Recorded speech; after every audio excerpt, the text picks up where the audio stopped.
जीजा जी की पूरी बात सुना और सुनने के बाद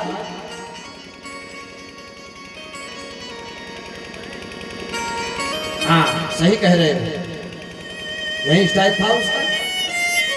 वसुदेव जी ने एक प्रस्ताव रखा, आपको यदि देवकी के पुत्रों से भय लग रहा है महाराज ना, तो मैं वसुदेव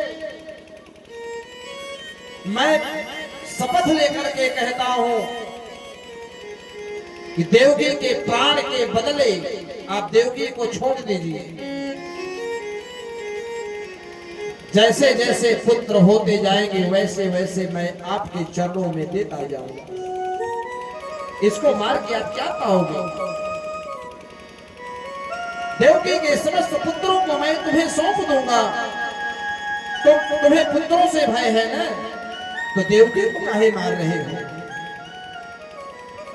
उसको भी बात समझ में आई कि मेरी बहन है, मैंने इसका विवाह किया, रुपया पैसा खर्च किया है, मेरी प्रतिष्ठा बढ़ी है, इसको मार दूंगा तो जो बनी बनाई मर्यादा थोड़ी बनी है वो भी बिगड़ जाएगी।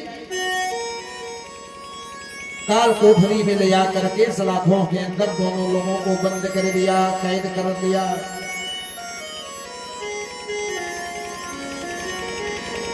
कुछ दिनों के पश्चात देवकी ने गर्भ धारण किया, पहला बेटा हुआ। उस मां से पूछिए, कथा कहने में तो बड़ा आसान है, लेकिन इस कथा को जब मैं कहता हूं तो आंखों में आंसू, हृदय द्रवित हो जाता है।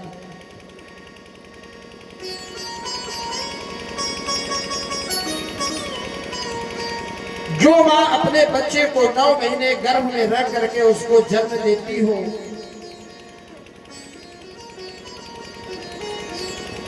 उस बच्चे को अगर पटक करके मार दिया जाए,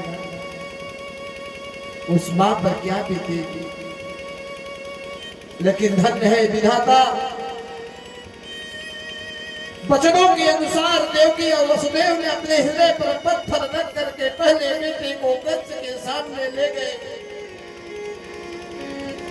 कंस गोदी में तो लिया, लेकिन प्यारा सा बालक मुखमंडल देख करके हम लोग कुत्ते बिल्ली के बच्चे को खिलाते हैं, दुलार करते हैं, प्यार करते हैं। कंस के बाद मन में एक बात आई कि तो पहला है, हमें 8वें से दिक्कत है ना। वापस कर दिया, ले जाओ, बड़ा प्यारा बालक है, ले जाओ इसे।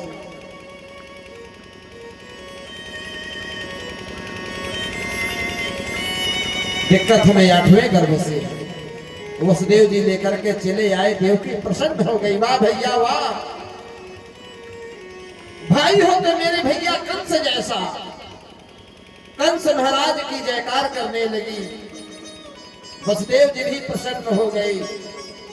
देवताओं ने देखा कि अरे ये कंस इतना दयालु कैसे हो गया? ये पापी आदमी, इतनी अंदर पापी के आदमी अगर दया आ जाए तो ये तो जल्दी मरेगा नहीं। इससे ऐसा कुछ करवाया जाए कि इसके पाप का घड़ा जल्दी बढ़े।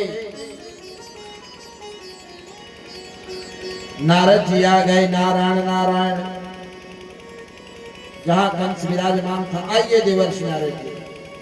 राजन, एक कमल का फूल लिए हैं और कमल के फूल में आप देखेंगे 8 पंखुड़ियां होती हैं। संभवतः जो अच्छा सुंदर स्वस्थ कमल होगा उस कमल में 8 पंखुड़ी होती होगी, जैसा हमारे शास्त्र कह रहे हैं। नारद जी ने कहा, राजन ये पंखुड़ी को गिनिए, तो 1 2 3 4 5 6 7 8।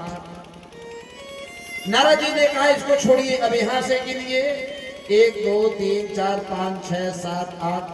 8 पंखुड़ियों को 8 बार गिनवाया, सब में 8 आ गया। सब कुछ समझे? इतना कह करके नारद जी प्रस्थान कर गए।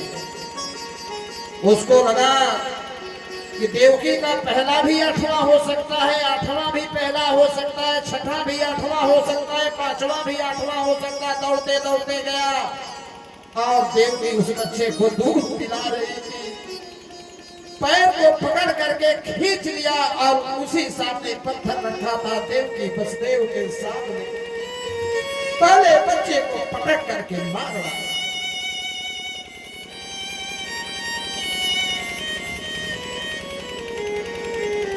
धन्य हो मां, धन्य हो देव। गोदी से छीन करके वह दुराचारी, अत्याचारी, पापाचारी ऐसे करते करते 6 पुत्रों को मार डाला। 6 पुत्रों को मार डाला।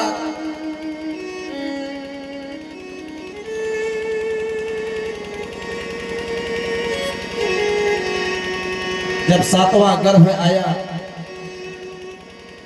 भगवान ने अपनी योग माया को आदेश दिया,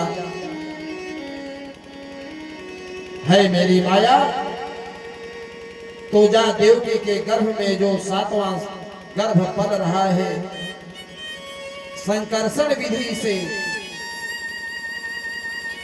आज लगभग वही संकर्षण विधि जो है विज्ञान प्रयोग में ला रहा है।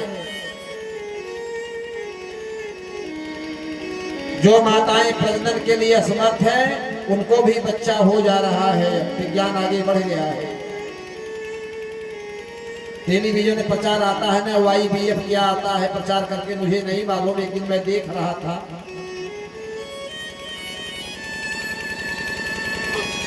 ऐ मेरी माया, 7वें गर्भ को तुम ले जा करके रोहिणी के गर्भ में प्रविष्ट कर दो और तुम स्वयं यशोदा के यहां पुत्री के रूप में जन्म लो। अगर तुम ऐसा करोगी तो तुम त्रैलोक में तुम्हारी पूजा होगी, जय जयकार होगी। योग माया आती है, देखिए सबका नारायण। योग माया आती है, बंदी गृह में जाकर के संकर्षण विधि के माध्यम से गर्भ को ले जाकर के रोहिणी के गर्भ में प्रविष्ट कर दिया, जो यशोदा की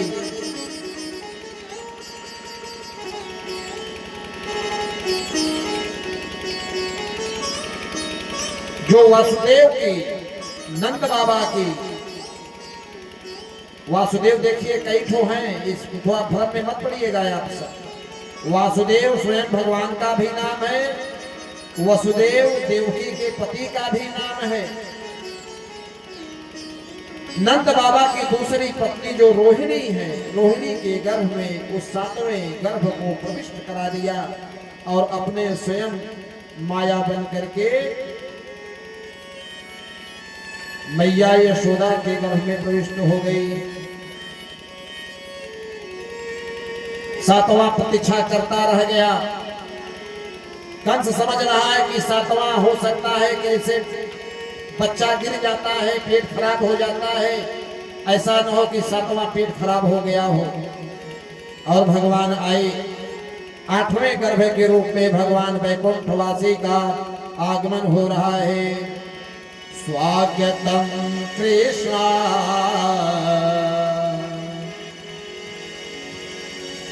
स्वागतम कृष्ण, शरणागतम कृष्ण, शरणागतम कृष्ण, स्वागतम कृष्ण, सुस्वागतम कृष्ण, स्वागतम कृष्ण, सुस्वागतम कृष्ण, स्वागतम सुस्वागतम शरणागतम कृष्ण, स्वागतम सुस्वागतम शरणागतम कृष्ण, स्वागतम कृष्ण, स्वागतम कृष्ण, स्वागतम कृष्ण, सुस्वागतम कृष्ण। सत्यव्रत परम त्रिसत्यम